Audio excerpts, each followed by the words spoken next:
कृष्ण हरे जय राम कृष्ण हरे जय राम हरे जय राम कृष्ण हरे जय राम कृष्ण हरे जय राम कृष्ण हरे जय राम कृष्ण हरे जय राम कृष्ण हरे हरे जय राम कृष्ण हरे जय राम कृष्ण हरे जय राम कृष्ण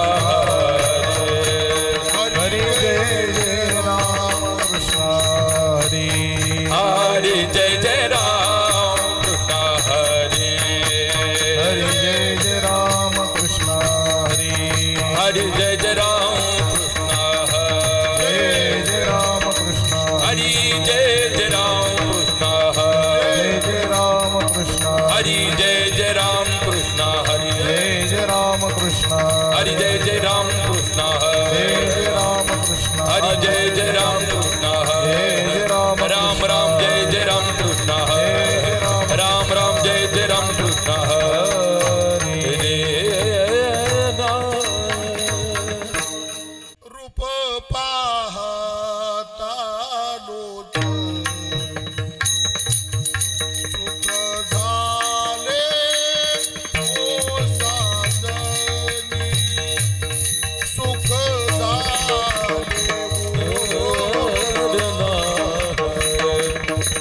सुख झाले हो साजनी रूप पाहता लोचनी सुख झाले ओ साज साजनी झाले ओ साज साजनी झाले ओ साज विठ्ठल बरवा तो हा माधव बरवा तो हा माधव बरवा तो हा माधव बरवा हो विठ्ठल बरवा हो माधव बरवा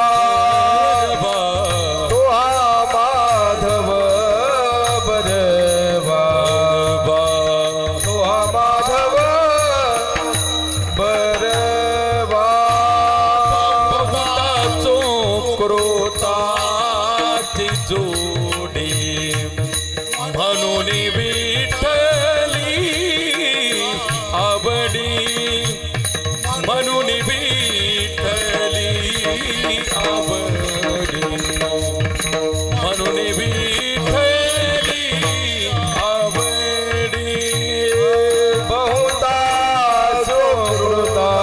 सुकृताची जोडी म्हणून विठ्ठली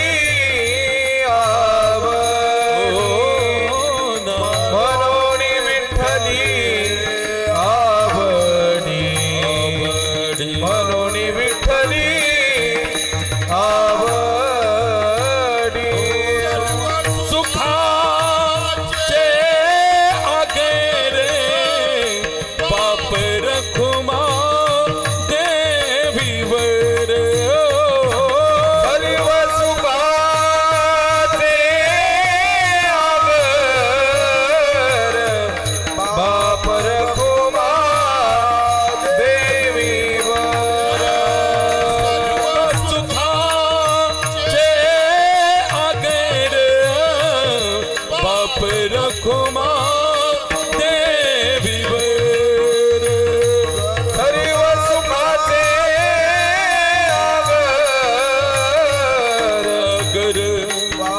परखुमा देवीव ओ तो हा विठ्ठल बरवा तो हा माधव बरवा माधव तो हा माधव बरवा तो हा माधव बरवा तो हा विठ्ठल बरवा तो हा माधव बरवा तो हा माधव बरवा तो हा माधव बरवा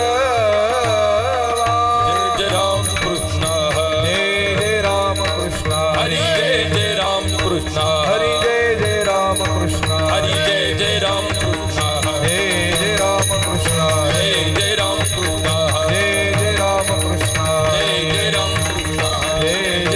कृष्ण जय राम कृष्ण जय राम कृष्ण हरि जय राम कृष्ण जय राम कृष्ण हरि जय राम कृष्ण हरि जय राम कृष्ण हरि जय राम कृष्ण हरि जय राम जय राम सोशिले मागे न कळता भक्त सोचिले मागे न कळता बहुत सोसिले मागे न कळता बहुत चोचिले मागे न कळता पुढती काय आता अंध व्हावे पुढती काय आता अंध भावे पुढती काय आता अंध भावे एकाचे अंगी हे ठेवावे लावून एकाची हे अंगी ठेवावे लावू एकाचे अंगी हे ठेवावे लावून एकाची हे अंगी ठेवावे लावू नये भिन्न भिन्न चाच पडो नाही भिन्न भिन्न चाच पडो नाही भिन्न भिन्न चाच पडो कोण होईल तो ब्रह्मांड चालक तो ब्रह्मांड चालण होईल तो ब्रह्मांड चालक कोण होईल तो ब्रह्मांड चाल आपणचे हाक देईल हाके आपणचे हाक देईल हाके आपणचे हाक देईल हाके कामणे दिली चेतवणी सुनी कामने बोलते तेवढे तिने कामणे दिली चेतवणी सुनी कामने दिली चितवुनी कौतुका वाचोनी नाही छळ तोने नाही खळ कौतुका वाचून नाही खळ एकाचे अंगी हे ठेवावे लावून एकाची नाही ठेवावे लावू एकाचे अंगी हे ठेवावे लावून एकाची हे अंगी ठेवावे लावू नये भिन्न भिन्न चाच पडो हे भिन्न भिन्न चाच पडो हे भिन्न भिन्न चाच पडो शोभार कुमारी ढोबार घुमाई शोभार कुमारी ढोबार घुमाई शोभार कुमारी ढोबार घुमाई शोभार कुमारी ढोबार घुमाई शोभार कुमारी ढोबार घुमाई शोभार कुमारी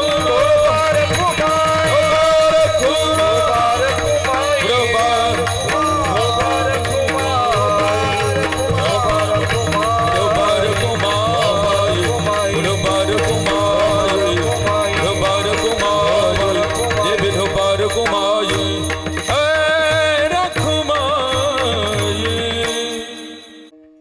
रे ना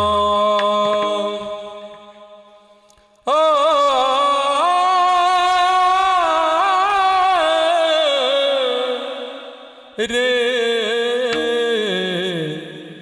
रे ना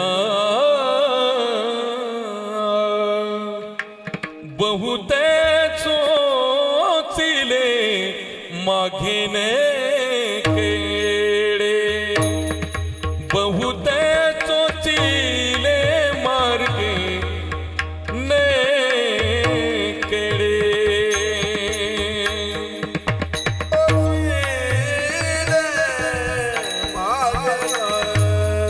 नकडे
एकाची अंगी ठेवावे लावून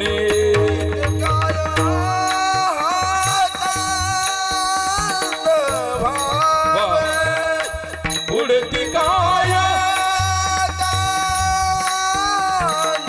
भावे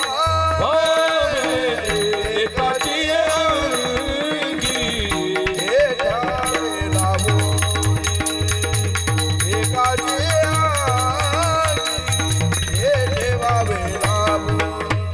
नहीं बिन बिन तात पड़ो ए नहीं बिन बिन तात पड़ो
मागे न कळता पुढती काय आता अंध व्हावे एकाचे अंगी हे ठेवावे लावून नये भिन्ना भिन्नचाच पडो कोण होईल तो ब्रह्मांड चालक आपणची हाक देईल हाके एकाचे अंगी हे ठेवावे लावून नये भिन्ना भिन्नचाच पडो तुका म्हणे दिली चेतवुनी सुनी कवतुका वाचोनी नाही छळ एकाचे अंगी हे ठेवावे लावून नये भिन्ना भिन्नचाच पडो विठ्ठल विठ्ठल विठ्ठला विठ्ठला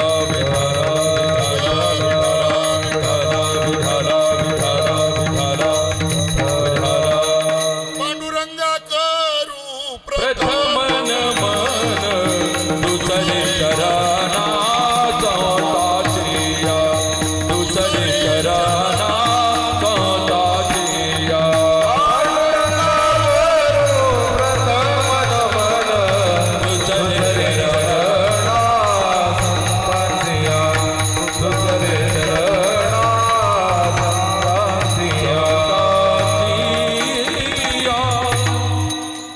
जयांचे केलिया स्मरण होय सकळ विद्येंचे अधिकरण तेची वंदू श्रीचरण श्री गुरूंचे तेचे नमस्कारोनी आता बहुत सोशिले मागे न कळता पुढती काय आता अंध व्हावे एकाचे अंगी हे ठेवावे लावून नये भिन्ना भिन्नचाच पडो संत श्रेष्ठ जगद्गुरु श्री तुकाराम महाराजांचा उपदेशपर प्रकरणातला अत्यंत गोड असा हा अभंग आहे विठ्ठल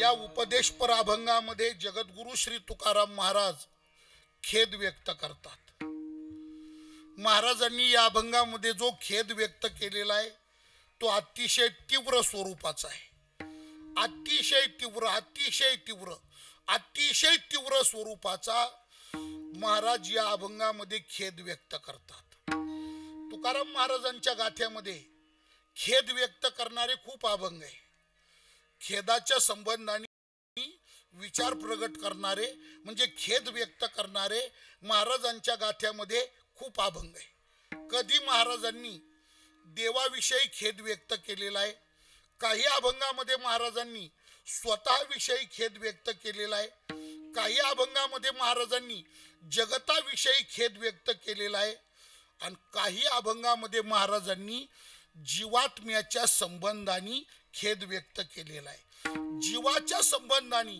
खेद व्यक्त करणारे तुकोबारायांचे जेवढे अभंग आहे त्याच्यातला हा एक तुकोबारायांचा अभंग आहे महाराज या अभंगामध्ये यच्च यावत म्हणजे फक्त माणसाच्या शरीरात जे जे जन्माला आले तेवढेच जीव नाही मग 84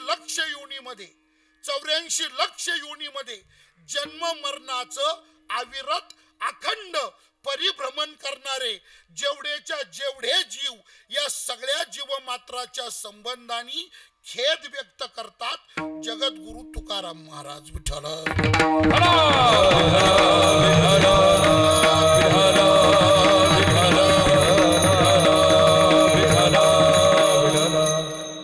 आता जाणकार ऐकणाऱ्यांच्या करता प्रश्न आहे लक्ष राहू द्या जाणकार ऐकणाऱ्यांच्या करता प्रश्न आहे प्रश्न काय का तुकाराम महाराज जीवात्म्याच्या विषयी खेद व्यक्त करतात पण का खेद व्यक्त करतात खेद व्यक्त करण्याचं कारण काय खेदाचा नेमका विषय काय जीवाच्या कोणत्या विषयाच्या संबंधाने तुकाराम महाराज खेद व्यक्त करतात काय खेद व्यक्त करण्याचं कारण आहे तर ऐका खेद व्यक्त करण्याचं कारण आहे शब्द थोडेसे जड आहे खेद व्यक्त करण्याचं कारण आहे जीवाच्या लक्षात घ्या जीवाच्या भूतकालीन दुःखानी व्यथित होऊन तुकाराम महाराज जीवाच्या संबंधी हा खेद व्यक्त करतात परत ते वाक्य बोलतो, जीवाच्या भूतकालीन दुःखाच्या संबंधानी व्यथित झालेले तुकाराम महाराज व्यथित अंतःकरणाने जीवाच्या संबंधानी खेद व्यक्त करतात. विठ्ठला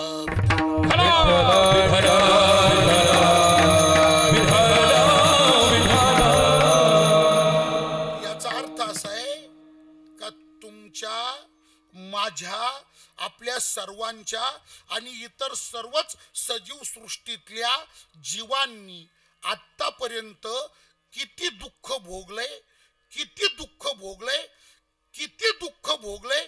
तुकाराम महाराज खेद व्यक्त करतात. महाराज म्हणतात, बाप बाप बाप, आतापर्यंत जीवानी जे दुःख भोगलंय ते शब्दांनी सांगणं कदापि शक्य नाही. जीवानी जे दुःख भोगलं, जेवढं दुःख भोगलं त्याला सांगायला कोशामध्ये शब्दच नाही. मग तुकाराम महाराजांनी अभंगाच्या सुरुवातीला शब्द प्रयोग केला, अतिशय जाणीवपूर्वक शब्द वापरला. किती सोसलंय तुम्ही, आम्ही आपल्या जीवानी आतापर्यंत किती सोसलंय, किती सोसलंय. महाराज म्हणतात, बहुत सोशिले, बहुत सोशिले. आता ऐका, बहुत या शब्दाला मर्यादा नाही. बहुत या शब्दातून मर्यादा व्यक्त करता येत नाही, मर्यादा प्रगट होत नाही. बहुत म्हणजे नेमका किती तर सांगताच येत नाही. बहुत हा मोगम शब्द आहे. बहुत, बहुत हा शब्दच मोगम आहे. जसं तुकाराम महाराजांच्या एका अभंगात एक शब्द मोठा गोड आहे. अभंग पाठ आहे सगळ्यांच्या. कोणता? महाराज म्हणतात, एवढा प्रभू भावे, एवढा प्रभू भावे. त्याच्यात प्रभू सांगण्याकरता एवढा शब्द वापरला. देव केवढा? तुकाराम महाराज म्हणतात, एवढा प्रभू. एवढा म्हणजे केवढा? एवढा. अहो पण केवढा? एवढा. अहो पण केवढा? एवढा. त्याच्यात मर्यादा नाही, लिमिटेशन नाही, त्याच्यात मर्यादा काढता येत नाही. तसं आतापर्यंत तुमच्या आमच्या जीवानी जे भोगलंय, जे सोसलंय ते शब्दांनी सांगणं कदापि शक्य नाही. तुकाराम महाराज म्हणतात, बहुत सोशिले, बहुत सोशिले. फार सोसलंय, फार सोसलंय, अतिशय सोसलंय. बहुत. मराठी व्याकरणामध्ये दोनच वचन येतात. ऐका, मराठी व्याकरणामध्ये दोनच वचन आहे, एक वचन आणि अनेक वचन. मराठी व्याकरणात वचनाचे प्रकार दोन, एक वचन आणि अनेक वचन. संस्कृत व्याकरणामध्ये तीन वचन येतात. संस्कृत व्याकरणामध्ये एक वचन, द्विवचन आणि बहुवचन. एक वचन, द्विवचन आणि बहुवचन. याच्यातलं 3 नंबरचं जो बहुवचनी प्रत्यय तो महाराजांनी इथं वापरला, बहुत सोशले. आता ऐका, बहुवचन, बहुवचनातला बहु हा शब्द जेव्हा वापरला जातो तर तो शब्द बहु याच अर्थाने वापरला जातो. त्याच्यात मर्यादा काढता येत नाही. विठ्ठला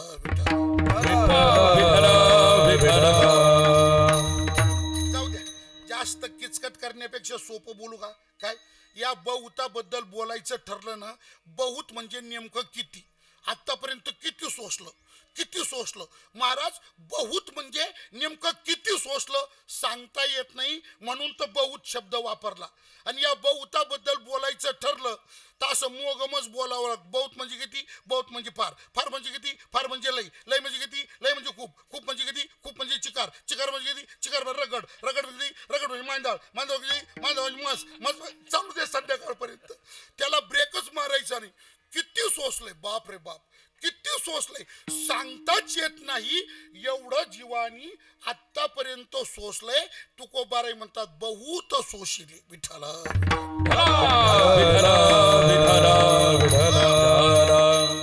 आता काही काही शहाणे ऐकणारे म्हणजे हुशार ऐकणारे असं म्हणतील, आम्हाला तर काय आठवत नाही. तुम्ही म्हणता एवढं सोसलो, एवढं सोसलं, आम्हाला तर काय आठवत नाही.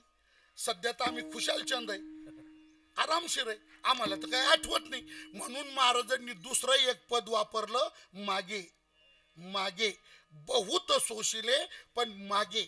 मागे या शब्दामध्ये हा मागे हा शब्द भूतकाळ वाचक आहे, हा भूतकाळाचा निदर्शक आहे. मागे बहुत सोशिले. आता काय तुम्हाला एक सांगतो, तुमची आमची अडचण काय महाराज? ऐका बरं का, तुमची आमची अडचण काय?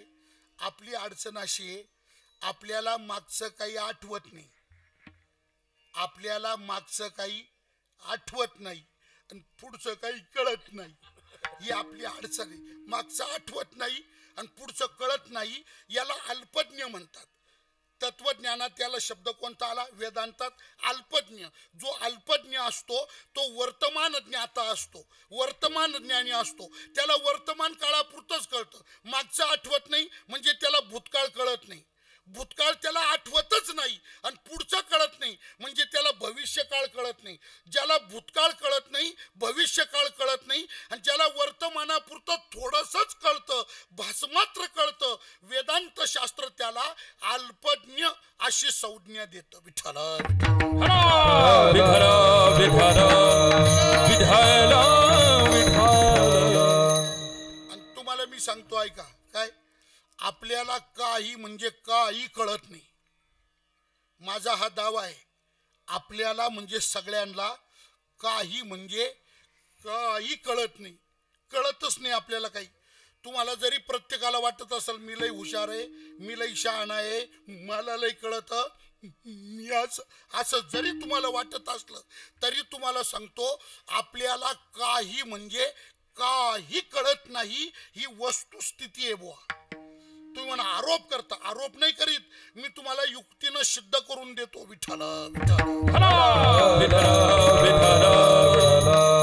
सध्या काय झालंय महाराज, कशाचा परिणाम आहे मला माहित नाही, पण सध्या ऐका ऐका, सध्या काय झालंय, कोणी स्वतःला कमी समजायला तयार नाही, स्वतःला कोणी कमी समजायला तयार नाही.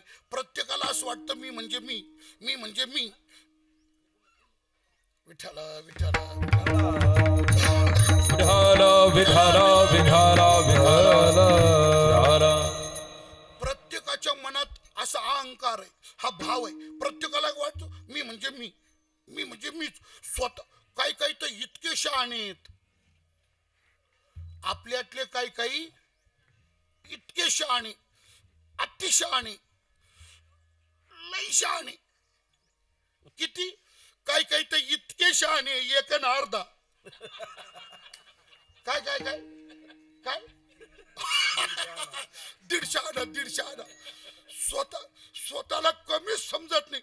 त्या काय काहीला असं वाटतं मी म्हणजे मीच, मला असलंही कळतं, मला असलंही कळतं. पण मी तुमच्या पुढे सिद्धांत व्यक्त केला, ऐका. माझा सिद्धांत सर्व व्यापक आहे. सिद्धांत सांगितला मी, आपल्याला काही म्हणजे काहीच कळत नाही.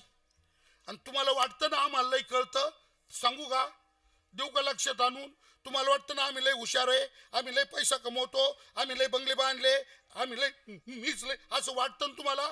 तरी तुम्हाला सांगतो, आपल्याला काही म्हणजे काहीच कळत नाही. कशावरून सांगा मला? तुम्हाला जर वाटत असेल मी लई हुशार आहे, मी लई शहाणा आहे, मलाच लई कळतं, तर सांगा बरं, इथं जन्माला यायच्या आधी आपण कुठं होतो? काय कळत? काय कळत तुम्हाला? हाय काही स्मरण? आपण पहिल्यांदाच जन्माला आलो का? मागे आपले जन्म झालेच नाही का? आता मेल्यावर पुढे जन्म होणारच नाही का? आणि लई हुशार आहे ना तुम्ही. अरे मग सांगा ना, इथं जन्माला यायच्या आधी कुठं होतो? बरं जाऊ द्या, मागचं नसेल कळत, पण पुढचं तर कळत असेल ना.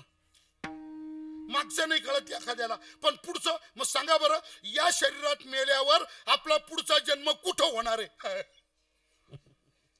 आपल्याला मागचं आठवत नाही, आपल्याला पुढचं. आणि तुम्हाला एक सांगू का महाराज, आपल्यातच काही काही असे महाभाग आहे, त्याला मागचं आठवत नाही, पुढचं कळत नाही.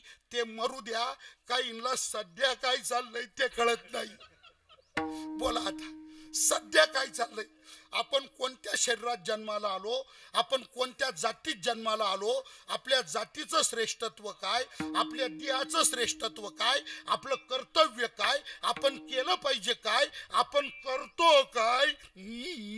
मी कोण काय करावा विचार, मी कोण करावा विचार, कोण करावा विचार, कोण करावा विचार, मन ज्ञान देव निवृत्तीचा.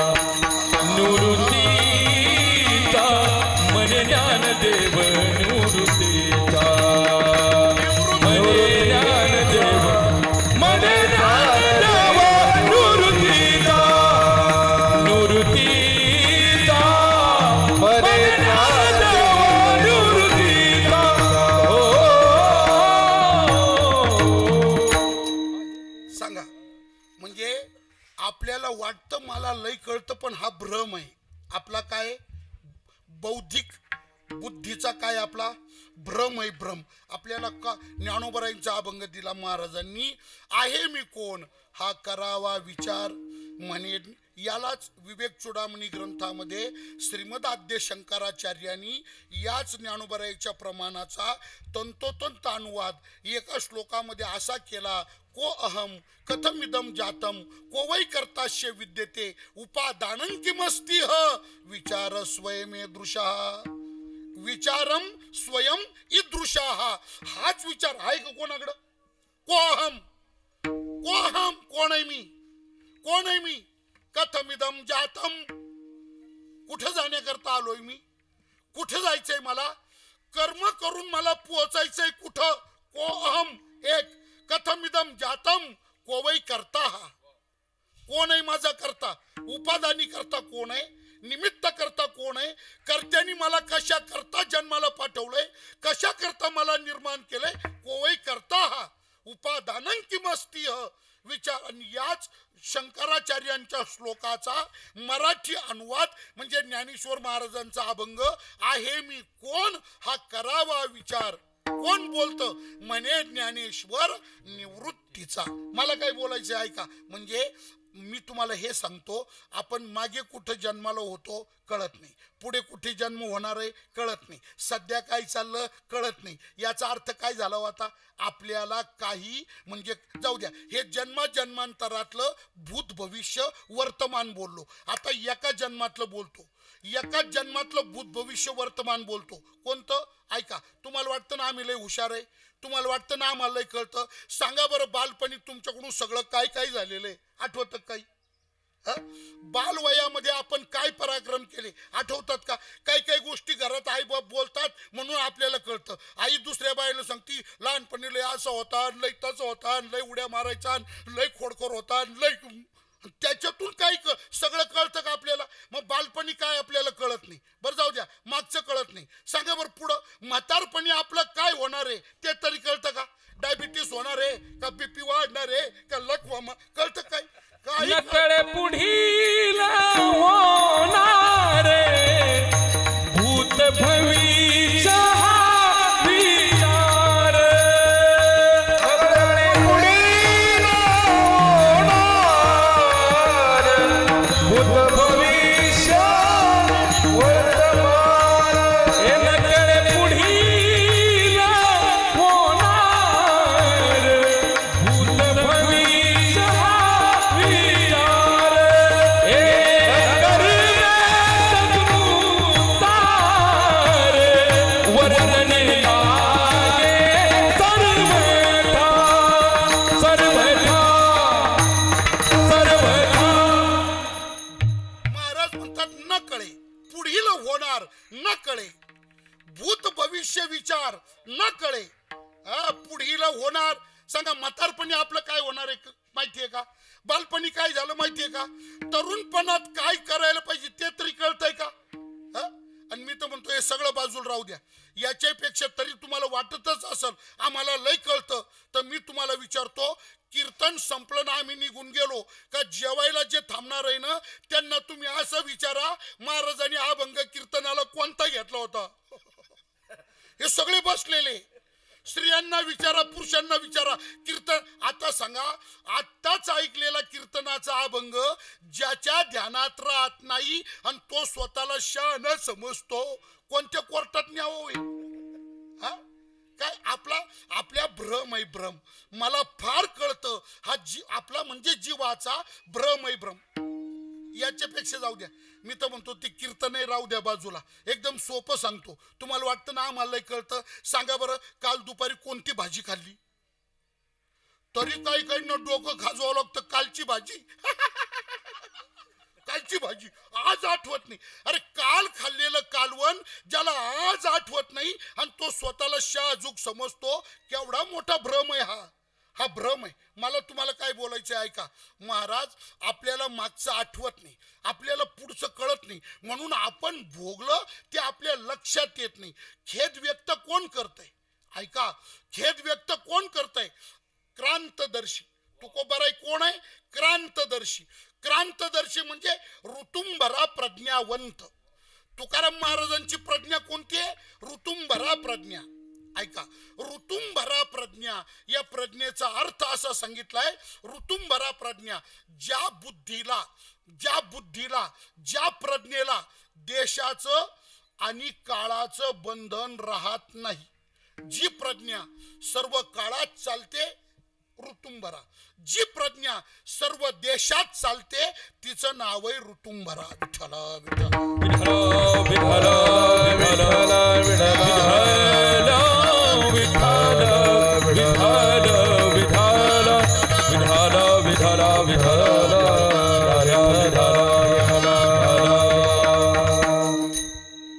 संतांचे जसे काही अभंग आहे.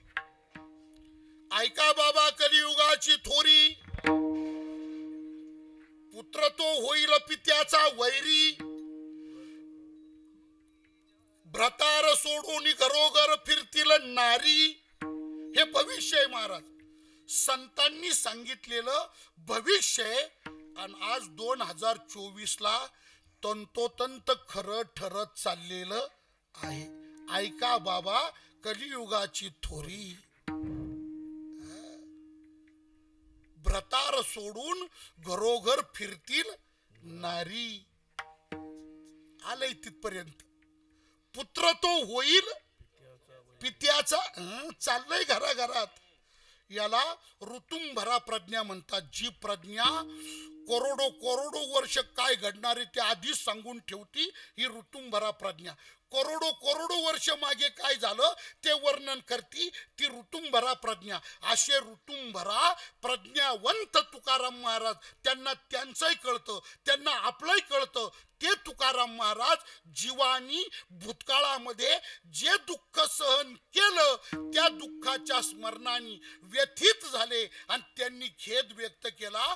बाप बाप बाप, आतापर्यंत जीवानी किती सोसलं, खूप सोसलं, बहुत सोशिले मागे. विठ्ठल विठ्ठल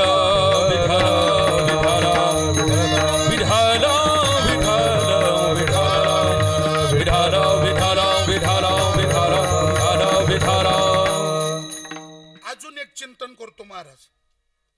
आता हायच आपण महाराज बसलेले, सांगतो एक चिंतन. काय, जीवाला एवढं दुःख का भोगावं लागलं? जीवाला एवढं दुःख भोगण्याचं कारण काय? कशामुळे जीवाला हे एवढं दुःख जीवाला का सोसावं लागलं? काय कारण? वास्तविक ऐका, वेदांत शास्त्राच्या सिद्धांताप्रमाणे जर आपण चिंतनामध्ये गेलो तर शास्त्रांनी म्हणजे तत्वज्ञानाने जीवाचं जे स्वरूप सांगितलं, तर मुळात स्वरूपाने जीव हा सद्रूप आहे, चिद्रूप आहे, आनंद रूप आहे. म्हणजे सच्चिदानंद हे जीवाचं स्वरूप आहे, सत स्वरूप आहे, चित स्वरूप आहे, आनंद स्वरूप आहे. म्हणजे तो अविनाशी आहे, तो ज्ञानघन आहे आणि तो आनंद स्वरूप आहे. तुमचा जीव, माझा जीव, कुत्र्याचा जीव, सापाचा जीव, डुकराचा जीव, कोणाचाही जीव हा मुळात सद्रूप आहे, चिद्रूप आहे, आनंद रूप आहे.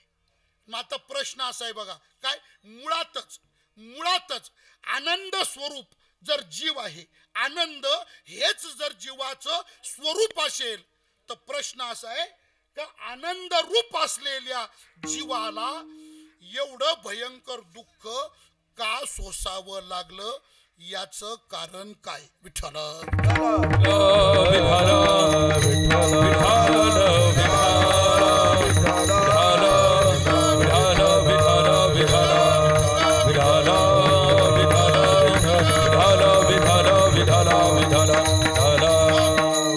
मग आनंद जर त्याचं स्वरूप आहे तर आनंद रूप जीवाला दुःख का भोगावं लागलं?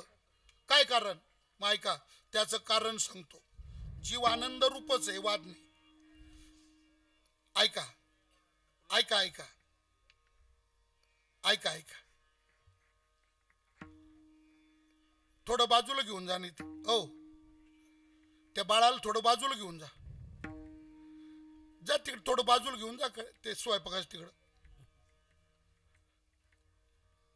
ते ऐकायचं नाही, तुम्हाला ऐकू द्यायचं नाही पाहिजे. आणि त्याच्यामुळे बाकीच्यांना ऐकायला जमायचं नाही. विठ्ठला विठ्ठला विठाला विठाला विठाला विठाला विठाला विठाला विठाला विठाला विठाला विठाला विठाला. थोडं लक्ष राहू द्या बरं का. काही नाही काही नाही. आपण चिंतन असं करतोय, जीव हा मुळात आनंद रूप आहे. प्रश्न असा निर्माण केला की आनंद स्वरूप असलेल्या जीवाला एवढं भयंकर दुःख का सोसावं लागलं, याचं नेमकं कारण काय. ऐका, शास्त्राने त्याचं कारण सांगितलंय. कारण एक नाही, कारणाची शृंखला आहे. कारणाची काय शृंखला. शृंखला म्हणजे साखळी. कारणाची साखळी. जशी साखळी असते की नाही लोखंडाची, साखळी कशी बनती, कडीत कडी कडीत कडी कडीत कडी, तिची लांब लचक तयार होती साखळी. तसं आनंदरूप जीवाला दुःख का भोगावं लागलं, याचं कारण आहे ती साखळी सांगितली शास्त्रामध्ये. काय साखळी ऐका. आनंदरूप आहे जीव, त्याला का दुःख भोगावं लागलं, तर त्याचं पहिलं कारण आहे जन्म. जीवाला दुःख का भोगावं लागलं, याचं पहिलं कारण आहे जन्म.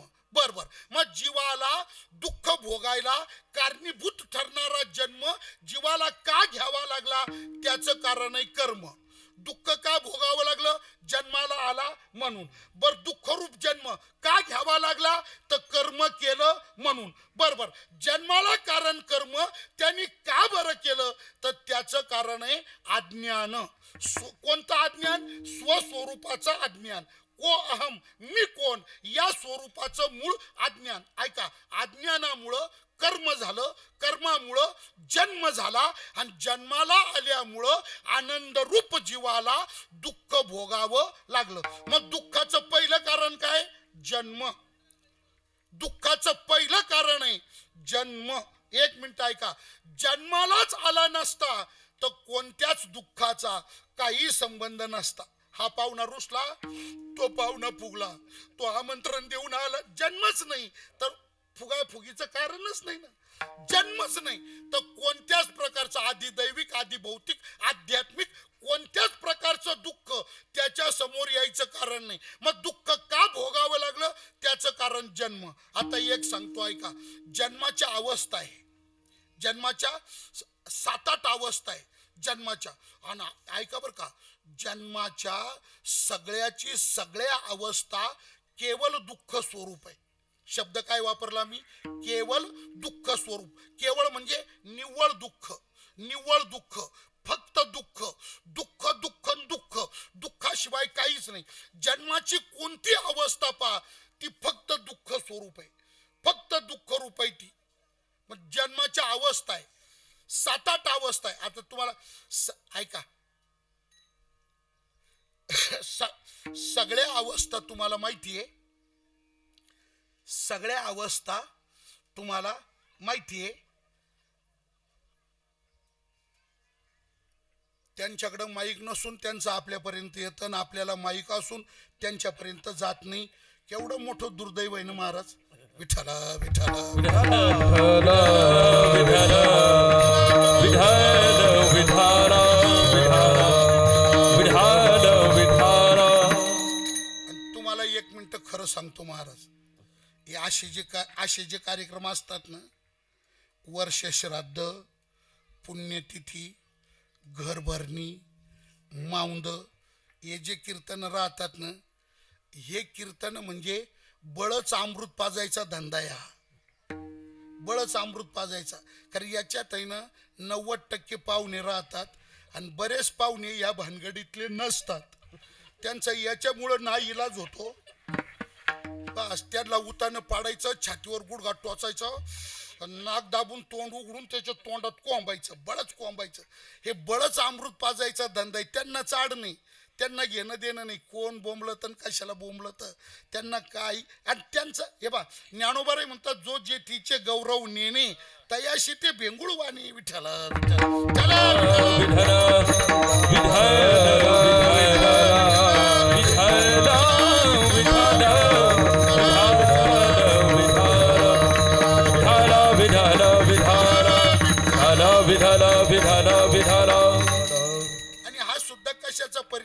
स्वतःला अतिशय अजूक समजायचा परिणाम, शिष्ट समजायचं, दुसरं काही नाही. अजूक मी लई शहाणा, दुसरं काही नाही. विठ्ठला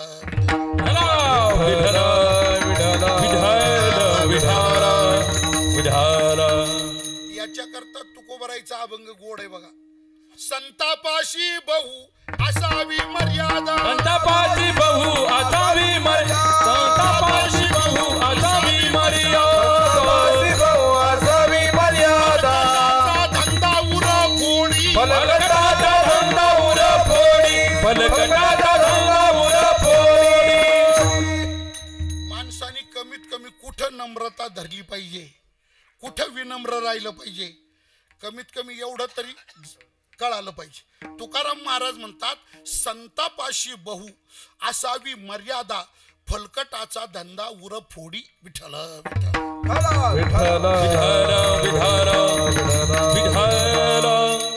जाऊ द्या, तुम्ही आपलं लक्ष राहू द्या.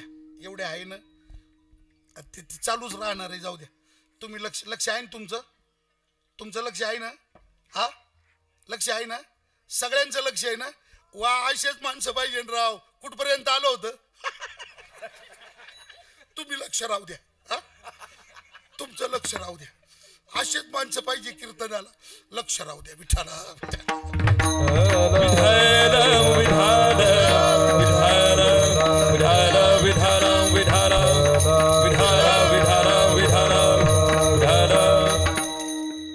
जन्माच्या 8 अवस्था आहे. इथे ना आपण सगळे जन्माच्या 8 अवस्था केवळ दुःख स्वरूप आहे. सगळ्या दुःख स्वरूप आहे. आता काय बरं का, सगळ्या अवस्था तुम्हाला माहितीच आहे. त्याच्यातल्या आपण काही भोगल्या, काही भोगू राहिलो, काही पुढे भोगणार आहे, काही भोगून आलो. सगळ्या अवस्था प्रत्येकाला माहितीच आहे. फक्त तुमची अडचण एक आहे, अवस्था तुम्हाला माहितीच आहे, फक्त मी सांगितल्याशिवाय तुमच्या ध्यानात येणार नाही, ही तुमची अडचण आहे. अवस्था सगळ्यांना माहिती. कोणत्या? ऐका बरं का, जन्माची 1 नंबरची अवस्था आहे गर्भवास. 1 नंबरची अवस्था काय? गर्भवास. 2 नंबरची अवस्था आहे प्रत्यक्ष जन्म. 3 नंबरची अवस्था आहे बाल्य. 4 नंबरची अवस्था आहे किशोर. 5 नंबरची अवस्था आहे तारुण्य. 6 नंबरची अवस्था आहे प्रौढत्व. 7 नंबरची अवस्था आहे वार्धक्य. आणि जन्माची 8 नंबरची शेवटची अवस्था आहे मृत्यू, म्हणजे मरण. या जन्माच्या 8 अवस्था आहे. ऐका बरं का, या सगळ्या दुःख स्वरूप आहे. पहिली अवस्था गर्भ. जन्माची 1 नंबरची जन्माच्या प्रक्रियेत 1 नंबरची अवस्था कोणती आहे?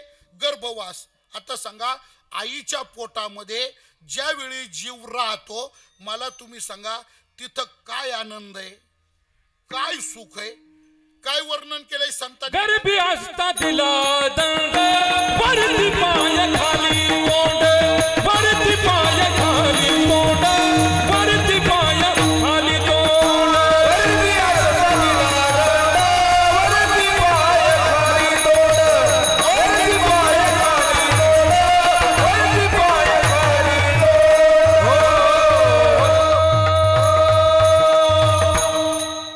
9 महिने 9 दिवस तिथं बसावं लागतं. एवढी जागा आहे बुवा. याला आपण मोगम भाषेत टीच म्हणतो. अंगठान तर्जनी बोट ताणून जे अंतर तयार होतं याचं नाव आहे टीच. आणि एवढी टीचभर जागा आहे.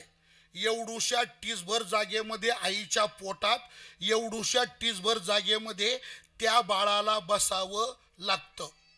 म्हणजे बसण्याकरता आईस पैस जागा सुद्धा नाही.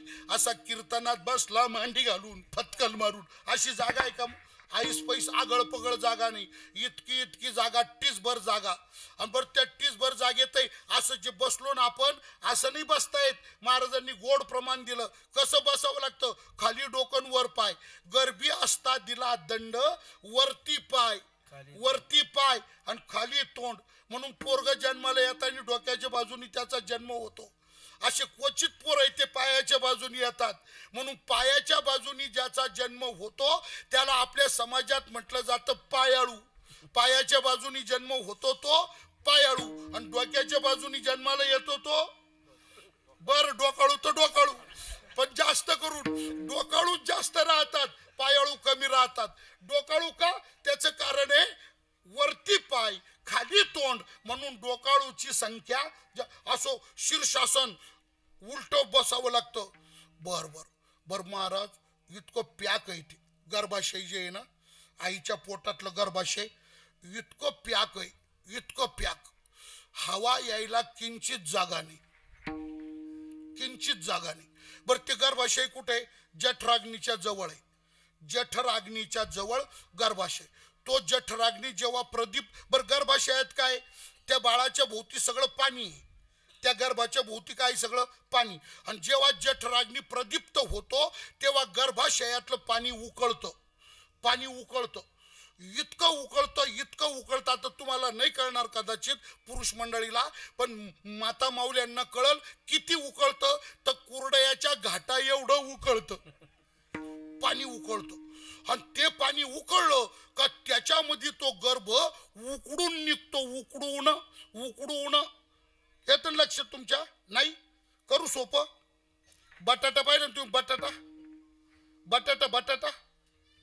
बटाटा जेव्हा टोपल्यात राहतो तेव्हा कसा चमचम चमकतो कसा निब्बर राहतो पण तोच बटाटा कुकर मध्ये घातला कुकर पॅक केला गॅसवर ठेवला खालून गॅस पेटवला तिसरी शिट्टी झाली आणि कुकरची तिसरी शिट्टी झाल्यावर कुकर खाली घेतला कुकर उघडला आणि मध्ये बटाटा पाहिला लूज पडलेला राहतो. म्हणजे कुकर मध्ये टाकल्यावर बटाटा जसा उकडून निघतो तसं आईच्या गर्भाशयात जठराग्नीच्या मुळे तो गर्भ उकडून निघतो. उकडून मी नाही बोललो आता ओव्या ऐका गोड वर्णन आहे. विठ्ठला पहिली ओवी ऐका बर का. मातेची या उदर कुहरी पचोनी विष्टेची या दाथरी आणि पुढचे शब्द ऐका उकडोनी इथं लाल रेग मारा उकडोनी आणि किती दिवस 9 मासवरी. बटाटा किती उकडतो 3 शिट्ट्या आणि जीव किती उकडतो 9 महिने. उकडोनी 9 मासवरी जन्मोजन्मोनी मरती. मातेची उदर कुवरी पचून विष्टेच्या दाथरी उकडोनी 9 मासवरी जन्मोजन्मोनी मरती. आणि त्याच्यात त्या बाईला जेव्हा 7वा महिना लागतो तेव्हा डोळे म्हणतात डोळे. आणि आता त्या डोळ्याची एक गंमत आहे कोणत्या बाईला काय डोळा होईल याचा नियम नाही. काय बायांना गरम चहा प्यायची इच्छा होती उकळता चहा प्यायची इच्छा होती ती अशी बशीमध्ये घेऊन फू करून चहा पित नाही मग स्टीलच्या ग्लासमध्ये घेती आणि पाण्यासारखा चहा पिती आणि तो उकळता गरम वाफळलेला चहा त्या पोराच्या अंगावर पडतो. त्यांनी त्याच्या अंगाला चटके बसतात त्याला सहनही होत नाही सांगता येत नाही मम्मी फुकून पेग सहनही होत नाही सांगता ये राम राम राम राम. काही बायांना मिरचीचे गोळे खायची इच्छा होती हिरवी मिरची लाल मिरची गोळा आणि त्या असा गोळा खातात ना मार तेलाची धार सुद्धा वरून घेत नाही आणि ते मिरची मीठ त्या पोराच्या अंगावर पडतं आग होती त्याला काही व्यक्तच होता येत नाही बुवा. मी नाही बोलत ज्ञानोबारायांची 13व्या अध्यायातल्या ओव्या आहे. ज्ञानोबाराय म्हणतात कट्वम लवण मिळे गर्भवतीचे पुरती डोहाळे. कट्वम लवण मिळे गर्भवतीचे पुरती डोहाळे त्वचेविन गर्भांग पोळे तेने दुःखे लोळे अति दुःख. विठ्ठला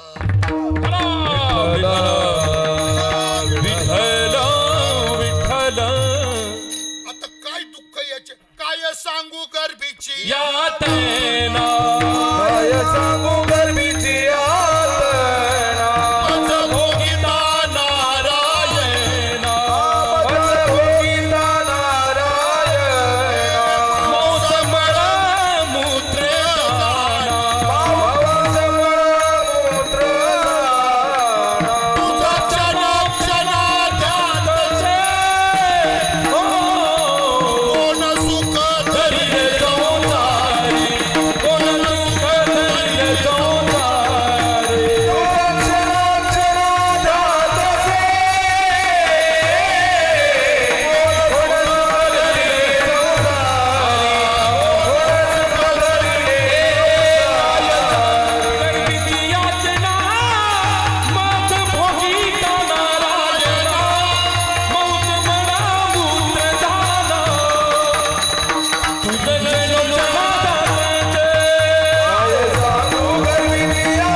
सांगू काय भोगलंय हा गर्भ. अहो त्या गर्भाच्या भोवती जे वातावरण आहे ना महाराज, एक ओवी आहे, मी टाळली होती सांगायची पण आणतो पुढं.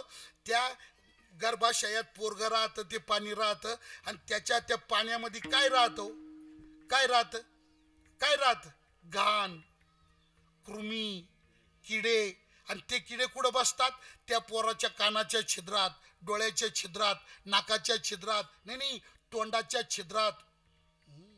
मी नाही बोललो, ओवी सांगतो. विठ्ठल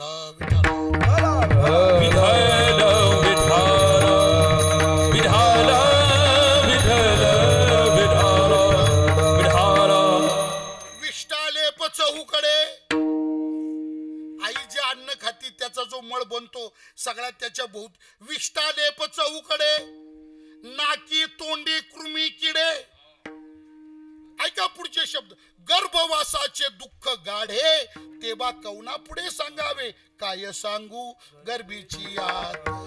अरे माता मदालसा तिच्या पुत्राला पाळण्यात टाकलं आणि माता मदालसा बोलली, बाळा अरे कसा या वाटाने आला रे तू, कशी तुला दुर्बुद्धी झाली रे इकडे येण्याची. मदालसा बोलते, गर्भीची यातना रे पुत्रा ऐका पुढ्या कानी, येता जाता येणे पंथे सांगाती नाही बा कोणी. काही यात नाही कश म्हणजे एक नंबरची अवस्था आहे गर्भ. गर्भ म्हणजे दुःख. बरं जाऊ द्या. 2 नंबरची अवस्था आहे जन्म. प्रत्यक्ष जन्म सुद्धा सुखा.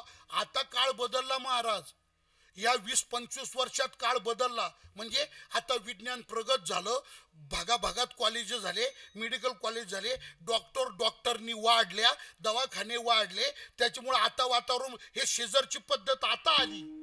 हा 50 वर्ष माग जा, तुमचा आमचा जन्म आठवा. आपण जन्माला आलो तेव्हा हे नव्हतं. 50 वर्षापूर्वी आपला जन्म झाला ना, हे शेजार फिजर काय नव्हतं महाराज. आणि त्या काळात जर पोरग आडवं आलं, एकच पर्याय राहायचा, एक तर आईला मारणे नाही तर पोराला मारणे. दुसरा ऑप्शनच नाही. बायको डिलेव्हरीला मध्ये नेली, तो नवरा म्हणजे होणाऱ्या पोराचा बाप दार लावलेलं, गणगण गणगण गणगण येर झाले मारू राहिला, एकदम टेन्शन मध्ये, फुल टेन्शन मध्ये. बरं एक तर तेव्हा सोनोग्राफी नाही, त्याच्यामुळे निर्णय त्याच्या हातात नाही. त्याच्या डोक्यात एकच टेन्शन, जिलबी का पेढे, जिलबी का पेढे, जिलबी का पेढे, एकच टेन्शन, गणगण गणगण गणगण. आणि तेवढ्यात त्या डॉक्टरनी नर्सनी काय केलं, दरवाजा उघडला, बाहेर आली. याला आनंद झाला, सांगा झाली का डिलिव्हरी, काय झालं. ती म्हटली डिलिव्हरी झाली नाही, एक अडचण आली, या फॉर्मवर तुम्ही सही करायची, वेळ फार कमी आहे, प्रसंग बाका आहे, अतिशय टोकाचा आहे आणि वेळ फार कमी, याच्यावर तुम्ही सही करायची. तुम्ही सही केल्याशिवाय आम्हाला पुढे काही करता येणार नाही. तोंडलं झालं काय. आणि मग तिने सांगितलं पोरगा आडवा आलं, आता एक निर्णय तुम्ही घ्यायचा, काय, एक तर आईला तरी वाचवता येईल नाही तर पोराला तरी वाचवता येईल. आईला वाचवायचं असेल तर पोरग मारावं लागेल, आणि पोरग वाचवायचं असेल तर आईला मारावं लागेल. तुम्ही निर्णय घ्या, या फॉर्मवर सही करा, सांगा पोरग पाहिजे का आई, पोरग पाहिजे का आई.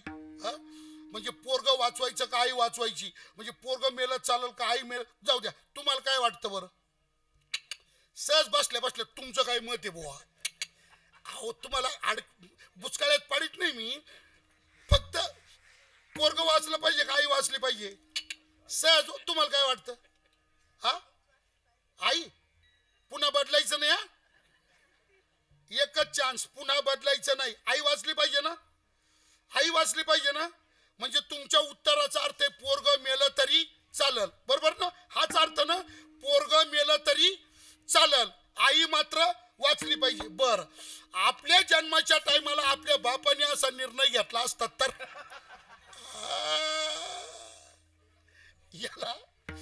याला आपलं धर्मशास्त्र म्हणतं आत्मन्न प्रतिकूलानी परैषण्यन समाचरेत. आत्मिक विचार जाऊ द्या, पण मी विनोद केला, खरं उत्तर तुमचंच आहे. मी विनोद केला, फक्त उत्तर खरं तुमचंच आहे. आईच वाचली पाहिजे, आईच वाचली पाहिजे. पोरग मेलं तर मरू द्या, आई मात्र वाचली पाहिजे. का, त्याचं कारण आहे झाड असल्यावर फळाला काही तोट आहे. आई राहिली पाहिजे. आपल्याकडे म्हण काय, शिर सलामत तो पगड़ी नहीं बच्चे 50 पगडी नाही बच्चे 50 आई वाचली पाहिजे हा महत्वाचा भाग आहे महाराज. ज्यावेळी ते बाळ आडवं येतं त्यावेळी त्या आईला जो त्रास होतो केवढा आकांत आहे.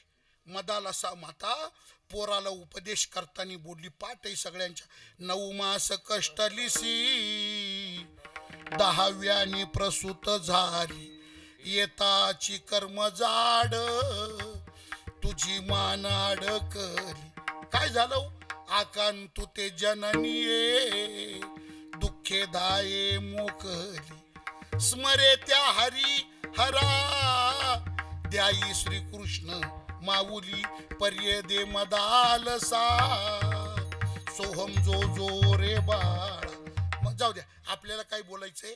गर्भवास दुःख जन्म दुःख बालपणही दुःख. बालपणात कळत नाही सांगता येत नाही ते दुःखच महाराज व्यक्त होता येत नाही ना भयानक. मग जन्म दुःख गर्भ दुःख जन्म दुःख बालपण दुःख किशोरावस्था दुःख तारुण्यात तर एकच दुःख. तारुण्यात फक्त एकच दुःख आलं का ध्यानात तुमच्या. तरुणपणामध्ये एकच दुःख कोणतं बाबा लगीन. आणि सध्या हे दुःख भयानक आहे. पोरीस मिळत नाही महाराज. पोरीस मिळत हे दुःख अति बाबा. मी नाही बोललो मग. बालकपण मो खेल गमायो तारुणपण मो काम अब तुम कब सुब रोगे राम अब तुम कब सुम रोगे राम. तारुण्यामध्ये कामाचं दुःख मग बालपण दुःख तारुण्य दुःख गर्भ दुःख जन्म दुःख त्याच्यानंतर प्रौढ अवस्था. प्रौढ म्हणजे लग्न झालं 2 पोरं 2 पोरी 50 गाठलेली पोरांचं कॉलेज पोरींचं कॉलेज त्यांचे शाळेचा खर्च बायकोचा खर्च आईबापाचा खर्च आईच्या गोळ्या बापाच्या गोळ्या. मग त्या प्रौढ अवस्थेमध्ये नुसतं गुराढोरासारखा राबतो. गुराढोरासारखा मी शब्द काय वापरला गुराढोरासारखा राबतो. ओव्हर टाईम करतो तिकडंच वडापाव खातो वडापाववर ओव्हर टाईम करतो. रात्र पाहत नाही दिवस पाहत नाही मर मर मर मर कष्ट करतो. हाडाचे काढं रक्तच पाणी रात्री दिवस दिवसाची रात्र. काय काय तर बघा आता जानेवारी फेब्रुवारी या भयंकर थंडीच्या दिवसात त्या मोबाईलची बॅटरी तोंडात धरू धरू बारे गावाला हरभऱ्याला हातपाय वाकडे होतात. मग इतके कष्ट करतो एवढे कष्ट करून संध्याकाळचा आला खुर्चीमध्ये बसला तर बायको आली आणि तिने लाईटचं बिल पुढे ठेवलं. ती म्हणे आत्ताच वायरमन लाईट कट करून गेला. अंधार बुडूक. बरं राखेलही नाही आता कोणाच्या घरात. राखेलचा विषयच राहिला नाही. दिवा तरी लावला असता आणि मेणबत्त्या नाही अंधार बुडूक. तो म्हटलं काय ते म्हणे काय नाही 9,000 रुपये बिल थकलं. तो म्हटलं पहिलं बिल भरा तर लाईट जोडतो. आणि तू चिंताच करीत होता तेवढ्यात पोरगी आली. ती म्हणे पप्पा म्हटलं काय सिंगापूरला सहल जायची. सिंगापूर मग सिंगापूर काय म्हणतात ते म्हणतात 1.5 लाख भरायचे उद्याची उद्या पाहिजे. तेवढ्यात पोरगा आलं हे पप्पा म्हटलं काय मला बुलेट घ्यायची. तेवढ्यात म्हातारी दोघं आले. ते म्हातारा म्हटलं भाऊ म्हटलं काय हिच्या गोळ्या संपल्यात माझ्या. असा वैतागला तो म्हटला अरे कमवणारा मी एकटा खाणारे तुम्ही एवढे कमवणारा मी एकटा खाणारे तुम्ही एवढे मी एकटा कोणाला पुरणार. तो काय म्हणतो मी एकटा कोणाला पुरणार. मी त्याला म्हटलं तू कोणालाच नाही पुरणार एक दिवस सगळे मिळून तुला पुरणार. तू कशाचा पुरवतो कोणाला तू मर तसाच. प्रौढ अवस्था दुःख आणि म्हातारपणाचं तर बोलायचंच नाही बुवा. तुम्हाला खरं सांगू माझं तर व्यक्तिगत मत आहे. मी तर असं म्हणतो ऐका वैऱ्याला सुद्धा म्हातारपण येऊ नये असं माझं म्हणणं आहे. वैऱ्याला सुद्धा म्हातारपण येऊ नये. म्हातारपणातलं जे दुःख आहे ना अति भयंकर आहे. काय ऐका जो प्रपंच मी उभा केला माझ्या कष्टाने हाडाचे काढ करून घाम गाळून पैसा जोडून वावर घेतले बंगला बांधला गाडी घेतली ट्रॅक्टर घेतला काहीच नव्हतं. बाप लोकांच्या उसात दारे धरायचा सालं घालायचा आणि एकुलता एक त्याचा पोरगा मी आज 10-5 कोटीची प्रॉपर्टी माझ्या कष्टाने उभी केली आणि आपणच उभ्या केलेल्या या प्रॉपर्टी मध्ये म्हातारपणी आपणच पारखे होतो महाराज. पोरगा ऐकत नाही सून ऐकत नाही नातू ऐकत नाही, नात सून ऐकत नाही. आपण काही म्हणावा तर ते म्हणतं गप्रा, तुम्हाला कळत नाही. ज्यांनी एवढं उभं केलं, पा प्रत्येकाचे अनुभव काय, ज्यांनी एवढं उभं केलं त्याला घरातले काय म्हणतात, गप्रा. आणि तुम्हाला एक सांगतो, आपल्या वाट्यावर एक कसं जीवन आलंय ना महाराज. लहानपणी आईबाप म्हणतात तुला कळत नाही, जवानीत बायको म्हणते तुम्हाला कळत नाही, त्याच्या पुढे गेलं का पोरं म्हणतात तुम्हाला कळत नाही, करते झाले जाणकार झाले ना पोरं म्हणतात तुम्हाला कळत नाही, म्हातारपणी नातू म्हणतात तुम्हाला कळत नाही. काही काहींच्या घरी नोकरही घेतो चानस मारून, तो म्हणतो मालक तुम्हाला ना नोकर. बायको म्हणते तुम्हाला कळत नाही. बायकोचं सुद्धा बोलणं काय. सुना आल्या नातू झाले ना तर ती नवऱ्याला म्हणते तुम्हाला ना कळतच नाही.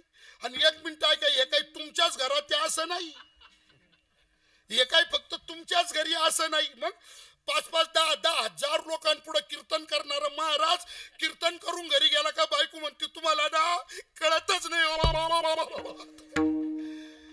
एकच वाक्य सांगतो शेवट, काय कोणाला कळत नाही हेच कळत नाही. महाराज घोर कष्टाने उभ्या केलेल्या संसारात आपणच पाहुणे बनतो आणि बाहेरून येणारी त्याची मालकीन बनून बसती. कमवलंय मी, घाम गाळलाय मी, हाडं काढ मोडले मी, आणि मालकीन झाली आयत्या बिळावर येऊन बसली. राम राम राम. पोरग तिच्या ताब्यात जातं, आपलं काही चालत नाही.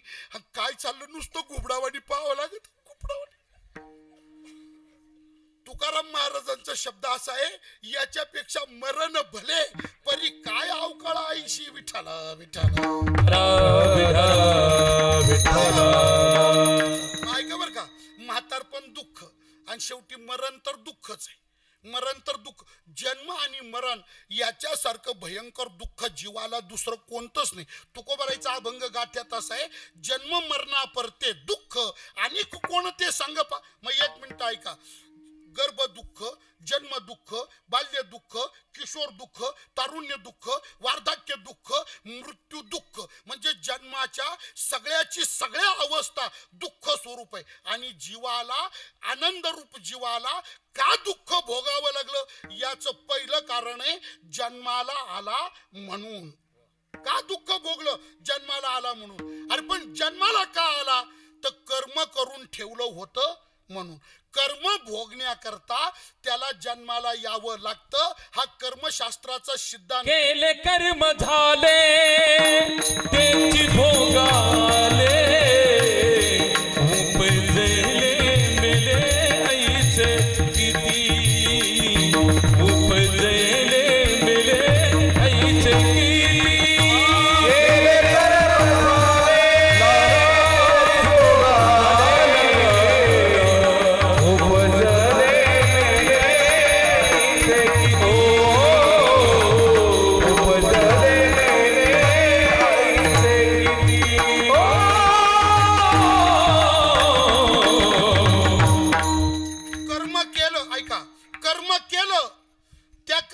संचित तयार होतं, संचिताचं प्रारब्धात रूपांतर होतं, आणि ते प्रारब्ध भोगण्याकरता जीवाला जन्माला यावं. ज्ञानोबरांची ओवी जगप्रसिद्ध आहे, आगा कर्मी जै उरावे तई ती सुख दुःखी फळावे, मग तया ते भोगावया यावे, दिहाय यावंच लागतं. मग दुःखरूप जन्म का घ्यावा लागला. ऐका, कर्माचा सिद्धांत असा आहे, कर्माचा सिद्धांत असा आहे, तुम्ही कर्म जाणून करा, नकळत करा, मात्र केलेलं कर्म भोगावंच लागतं. भोगल्याशिवाय कर्म संपत नाही. कर्माचा क्षय हा भोगानेच होतो, अन्यथा कर्म क्षय नाही. स्मृती ग्रंथामध्ये ऐका, स्मृती ग्रंथामध्ये स्मृतिकार फार गोड चिंतन मांडतात. विठ्ठला अवश्यमेव भोक्तव्यम, लक्ष द्या, अवश्यमेव भोक्तव्यम कृतम कर्म शुभाशुभम. आणि पुढचे शब्द ऐका, ना भुक्तुम क्षीयते कर्म कल्पकोटी शतैरपी. पण कर्म ना भुक्तुम क्षीयते, भोगल्याशिवाय संपत नाही, कर्म भोगावंच लागतं. विठ्ठला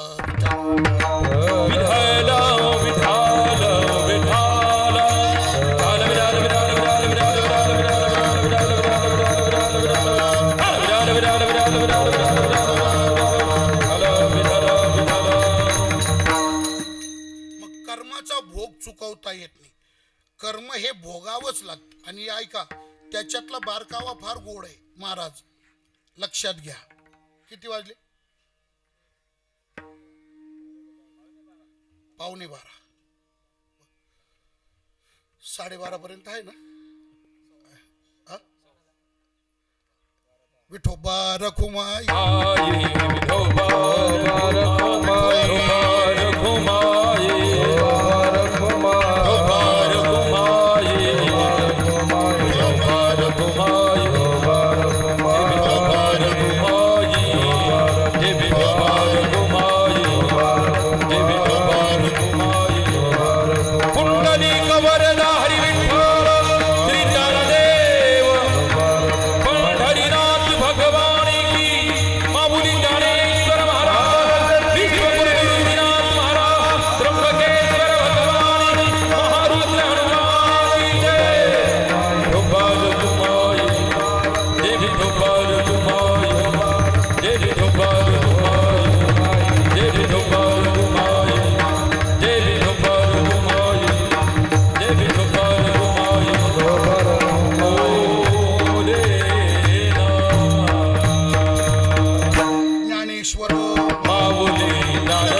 सर्वजण या ठिकाणी एकत्र जमून जगद्गुरु तुकोबाराईच्या अभंगाचा जो विचार करण्याचा प्रयत्न केलेला आहे, निमित्त सर्वांना माहीत आहे. कैलासवासी तपोनिधी एकनाथजी भाऊ भारती यांच्या 4थ्या पुण्यस्मरणाच्या निमित्ताने त्यांच्या संपूर्ण भारती परिवाराने, त्यांचे चिरंजीव, त्यांच्या धर्मपत्नी आदरणीय गंगा भागीरथी ताराबाई एकनाथजी भारती, त्यांचे सुपुत्र आदरणीय राजाराम एकनाथ भारती, शिवचरण एकनाथ भारती, त्यांच्या 4 मुली बिजलाताई अशोकजी गिरी, गयाताई नवनाथजी गोसावी, छायाताई सकाराम पुरी, शेवंताताई शरद पुरी, त्यांचे 3 पुतणे भरत आदरणीय भरत रंगनाथ भारती, संजय गणपत भारती आणि प्रवीण यमन भारती, हा त्यांचा संपूर्ण पुत्र पौत्राधिक भारती परिवार. या भारती परिवाराने पितृश्रद्धेने आपल्या पितृचरणाचं 4थं पुण्यस्मरण या ठिकाणी संपन्न केलेलं आहे. ही जेवढे पण आपण या ठिकाणी उपस्थित आहोत, माझ्या सहित तुम्ही, तुमच्या सहित आम्ही, आपल्या सर्वांकरता या भारती परिवाराने एक फार मोठा आदर्श समाजामध्ये निर्माण केलेला आहे. आई बापावर प्रेम करणारे आपण सगळेच आहे, पण आपलं प्रेम पहिलं वर्ष श्राद्ध झालं का संपून जातं. आई बापा करता जगात किती श्रीमंत पोरगा असू द्या, तो आई बापाचं फक्त एक पुण्य स्मरण करतो, पहिलं वर्ष श्राद्ध करतो आणि त्याच्यानंतर मरून जातो, पण पुन्हा आई बापाचं नाव नाही घेत, मी करीत नाही. मला एका जणाने प्रश्न विचारला होता महाराज, एका जणाने मला प्रश्न विचारला होता, तो आणि महाराज हे आई बापाच्या पुण्यतिथ्या किती वर्ष करायच्या? काही जणांचा संकल्प 5 वर्षाचा राहतो, काही जण 5 वर्ष घालतात, काही जण 11 वर्ष घालतात. मला एकाने हा प्रश्न विचारला की महाराज हे आई बापाच्या पुण्यतिथ्या किती, म्हणजे बापाची आईची पुण्यतिथी बापाची पुण्यतिथी किती वर्ष घालायची? मी त्याला विचारलं त्यांची जमीन तुला किती वर्ष खायची? उत्तर काय? आई बापाची पुण्यतिथी किती वर्ष घालायची, मग त्यांची जमीन किती वर्ष खायची? जेवढ्या वर्ष खायची असेल तेवढ्या वर्ष घाल, आणि ज्या वर्षी तुला घालायची नसेल त्या दिवशी जमीन माझ्या नावावर करून दे, मी घाली जाईल. सगळं बिगडी प्रेम आहे हो, सगळं बिगडी प्रेम आहे. हे श्राद्धन फिद्धन सध्या जे चाललंय ना महाराज, फक्त प्रतिष्ठा. पाहुण्यांनी चांगलं म्हणावं, गावकऱ्यांनी चांगलं म्हणावं, समाजात नाव निघावं, लय लोक जमावे, गुलाबजामच्या पंक्ती उठाव्या, लय मोठा टपुरा महाराज यावा, खूप हे सगळं प्रतिष्ठा. श्राद्ध शब्दाची व्युत्पत्ती सोडवताना श्रद्धेनं करोती, आईच्या विषयी श्रद्धा, बापाच्या विषयी श्रद्धा.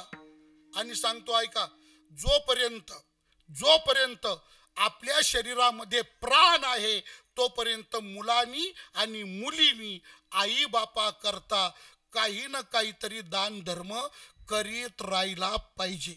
हे प्रत्येक मुलाचं प्रत्येक मुलीचं कर्तव्य. 17वा अध्याय जर वाचला तर दानाचे 3 प्रकार गीतेत आहे. राजसी दान, तामसी दान आणि सात्विक दान. सात्विक दानाचा विचार सांगत असताना दातव्य मितीय दानम दियेते नुपकारणे देशे कालेचे पात्रेचे तद्दानम, इथं सात्विक दानाचा विचार सांगताना ऐका बरं का, मुलगा आणि मुलगी. वास्तविक सात्विक दानामध्ये 3 गोष्टी सांगितल्या. पर्वकाळ लागतो, दान कधी करून चालत नाही. दान हे पर्वकाळ पाहून करावं लागतं. पर्वकाळामध्ये थोडं दिलं तरी फार पुण्य मिळतं, म्हणून दान पर्वकाळ पाहून करावं लागतं. आणि मग त्याच्यात सूर्यग्रहण, चंद्रग्रहण हे पर्वकाळ सांगितले. आणि ज्ञानोबारायांनी त्याच ओवीमध्ये पुढं मुलाकरता मुलीकरता दान द्यायला नेमका उत्तम पर्वकाळ कोणता, तर ज्ञानोबारायांनी पुढं सांगितलं का आई आणि वडील ज्या तिथीला देह ठेवतात, ज्या तिथीला आई वारली, ज्या तिथीला वडील वारले, त्या आईच्या मरणाची तिथी, वडिलांच्या मरणाची तिथी ही मुलाकरता मुलीकरता दान देण्याकरता जीवनात सर्वात श्रेष्ठ पर्वकाळ आहे. आणि त्या तिथीला त्या एवढं जरी नाही करता आलं तर कमीत कमी एक ब्राह्मण जेव घालावा. नाही जेव घालता आला एका ब्राह्मणाला शिदा तरी द्यावा. नाहीच काहीतरी करावं, मात्र त्या तिथीला गप्प बसू नये. ऐका ओवी, ज्ञानोबाराय म्हणतात, सोम सूर्यादी ग्रहणे साधूनी करती जे पारवणे, का माता पितर मरणे अंकित जे दिवस. माता पितर मरणे आणि त्या मृत्यू तिथीला प्रत्येक मुलांनी, म्हणजे मी म्हातारा झालो असं काहीच नाही, जोपर्यंत आपल्या शरीरात जीव आहे तोपर्यंत आईच्या वडिलांच्या नावाने आपल्या यथाशक्ती दान धर्म करीतच राहिला पाहिजे असं शास्त्रविधान आहे.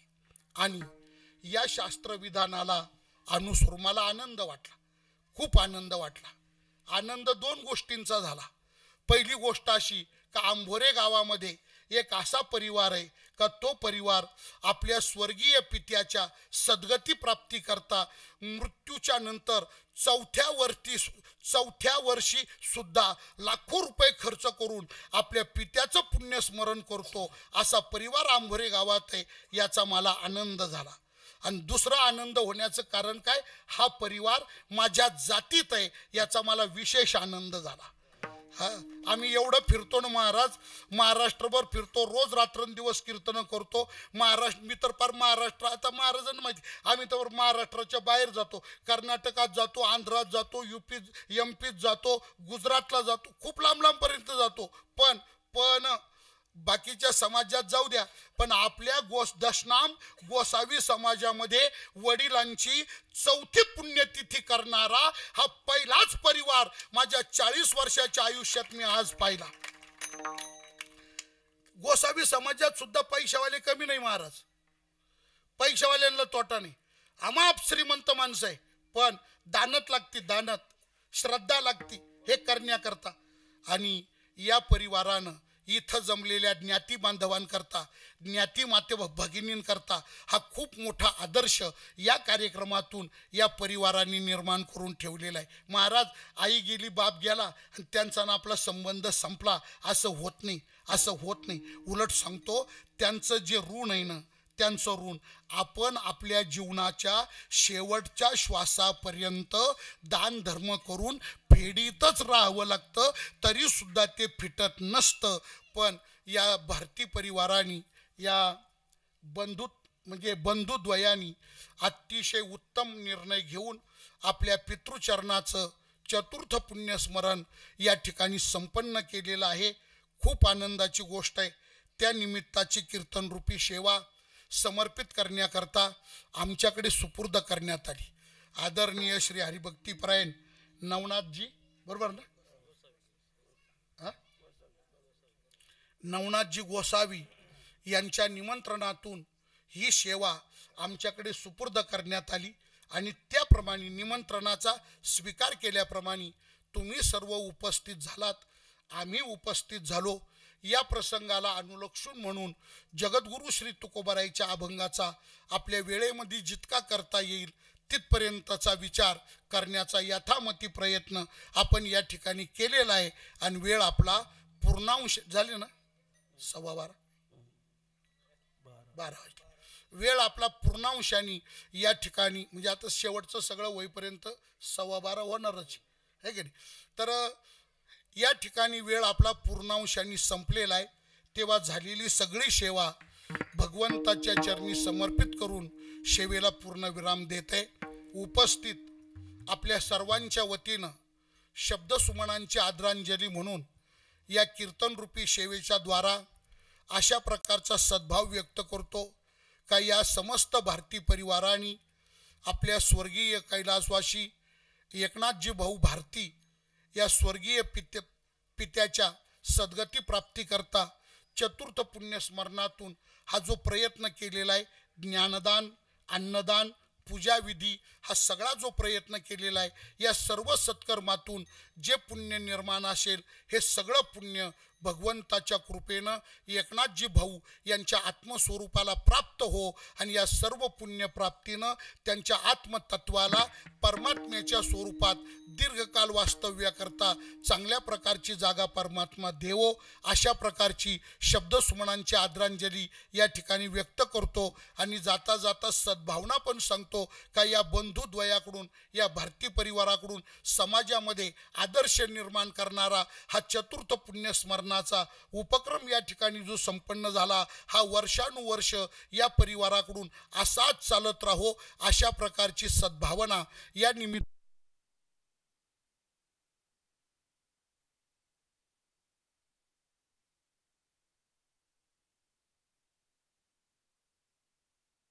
हरिभक्तीपरायण धनंजय महाराज राजगुरु नगरहून या ठिकाणी उपस्थित झालेले आहेत. सगळ्या महाराष्ट्राला म्हणजे महाराष्ट्राच्या वारकरी संप्रदायाच्या क्षेत्रामध्ये संपूर्ण महाराष्ट्राला ज्यांच्या आवाजाने वेडं केलेलं आहे असं आमच्या सिन्नर तालुक्याचं वैभव, सिन्नर तालुक्याच्या वारकरी संप्रदायाचं आमचं भूषण आदरणीय श्री हरिभक्तीपरायण रविदास महाराज जगदाळे उर्फ आमचे आबा, ते या ठिकाणी कार्यक्रमाच्या प्रसंगी उपस्थित आहे. आपल्या पंचक्रोशीमध्ये नित्य वारकरी संप्रदायाचं सेवा कार्य रत असलेले आदरणीय श्री हरिभक्तीपरायण ताजने महाराज, त्याच्यानंतर दुसरे ताजने महाराज, पुन्हा आदरणीय शिंदे महाराज, 3 नंबरचे ताजने महाराज, ही सगळी बालगोपाळ मंडळी. कोणती संस्था? जुन्नर. बर बर बर, तुम्ही जुन्नरहून आले का? अच्छा अच्छा. अरे ही सगळी जुन्नरची मंडळी. आणि स्वानंद सुखनिवासी ब्रह्मलीन प्रातस्मरणीय सद्गुरू कोंडाजी बाबा डेरे वारकरी शिक्षण संस्था श्री क्षेत्र जुन्नर या संस्थेतली ही सगळी साधक मंडळी, विद्यार्थी वृंद मंडळी या निमित्ताने या ठिकाणी उपस्थित आहे. आपण सर्व श्रोते सज्जन, सगळे पुरुष भाविक, दोन्ही मृदुंगाचार्य. तरी मला सुरुवातीला क्लिक झालं बरं का, बेल सरला दरवर्षी काल्याच्या कीर्तनात ते मृदुंग. तुम्ही पण राहता? तुमचं गाव? अरे क्या, हा बरोबर. हो हो हो हो. बेल सरला दरवर्षी आमचं काल्याचं कीर्तन असतं. आणि ही निरगुड सरची मंडळी, ही सगळी मंडळी जुन्नरकर मंडळी आणि आमची जुनीच अत्यंत प्रेमाची मंडळी आहे. 30-35 37 वर्षापासूनची सगळी मंडळी या ठिकाणी बरं का. आपण दोन्ही मृदुंगाचार्य, आपण सगळे श्रोते सज्जन पुरुष भाविक, सगळ्या माता भगिनी, शूटिंग करणारे, विनेकरी महाराज, साऊंड सिस्टीमवाले आणि आपण सर्वजण, सर्वांच्या समवेत आमचे चिरंजीव कृष्णा महाराज, सर्वांच्या समवेत जी सेवा संपन्न झाली, प्रभूच्या चरणी समर्पण आणि सेवेला पूर्णविराम. विठ्ठल जय जय. म्हणा कृष्ण महाराज भैरवी म्हणा, म्हणा ना. ओ तुका मैंने दिली ते तमुनी चुनी तुका मैंने दिली ते तमुनी चुनी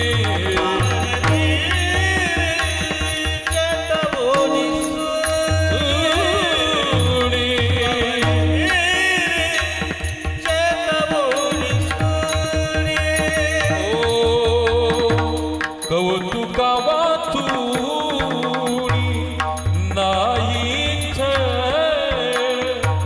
कौतुका वाचूनी नाही एकटी ठेवावे लावूनी एकटी ठेवावे लावूनी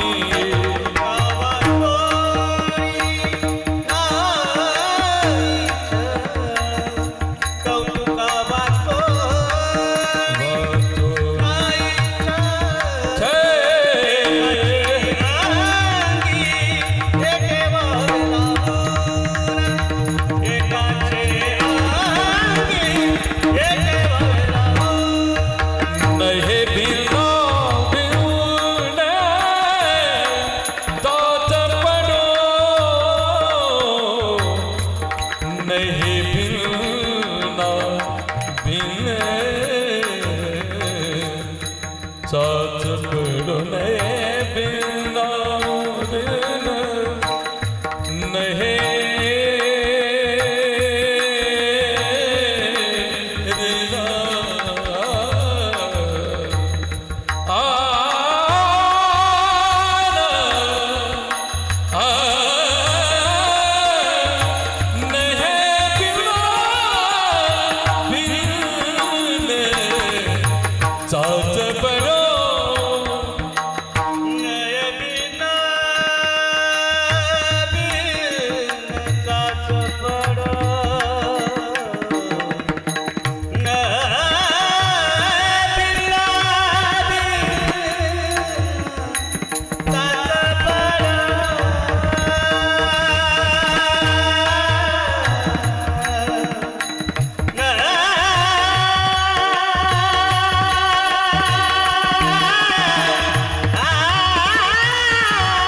भगवान की मौली ईश्वर महाराज की जय।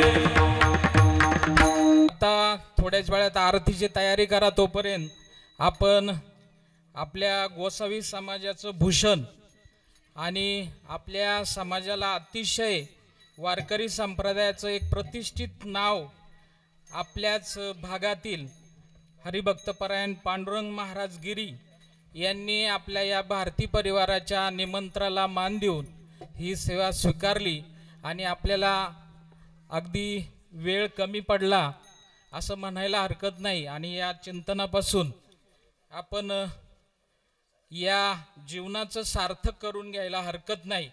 तर या भारती परिवाराकडून मी गणपत मामा यांना विनंती करतो, त्यांनी पुढे यायचं। तर या भारती परिवाराकडून महाराजांचा सत्कार होतोय, त्याचा त्यांनी स्वीकार करायचा।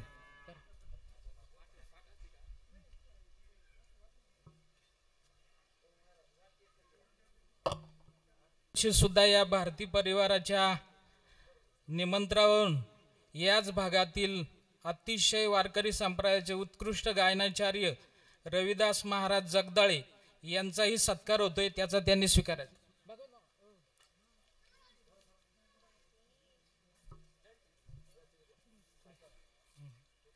तसंच श्री गायनाचार्य एकनाथ महाराज शिंदे, तसंच देवदत्त महाराज ताजने, रितेश महाराज नवले हे एक युवा पखवाद वादक आहेत, त्यांचाही सत्कार.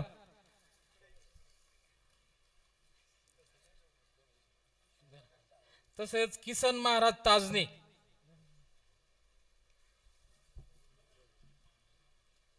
तर तसेच दुसरे गायनाचार्य ताजने महाराज इकडे. तसेच आजच्या या ठिकाणी चोपदाराची सेवा करणारे रवींद्र महाराज सोनवणे,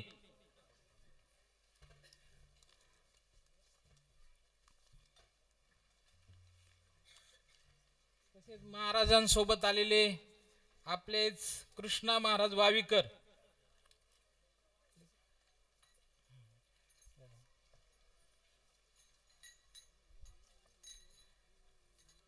तसेच आवर्जून भागवताचार्य किसन महाराज धंद्रे,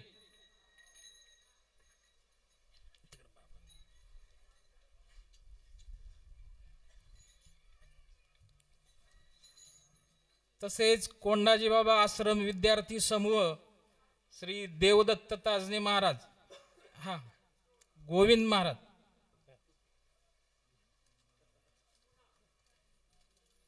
तर आता आरतीला